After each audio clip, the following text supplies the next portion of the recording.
और अपने आप को जानना।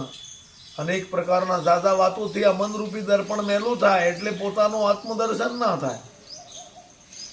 ए मेल कयो मनुष्यना एना दर्पणमां ते हृदयना दर्पणमां ते मेल चढ़ी जाय। काळ, क्रोध, मोह, लोभ, आडंबर आवा नाना प्रकारना दादा वातोथी आ मनरूपी दर्पण मेलू थाय।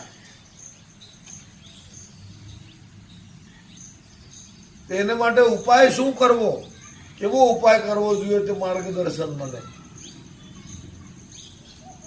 कि जेम आपणे बाप दादा माता पिता सब कहता गया है कि श्री गुरु चरण सरोज रज निज मन मुकुर सुधार। शुं कीधुं? श्री गुरु चरण सरोज रज निज मन मुकुर सुधार। अर्थात सारा समागम थकी अपनी वाणी, वर्तन, जीवनना आचार विचार संस्कार इनमें थोड़ो बदलाव लावी आपण प्रयत्न करिए तो आपोआप धारेली सिद्धि प्राप्त थशे। आजे ने ते काले, परम दिवसे, महीने, 2 महीने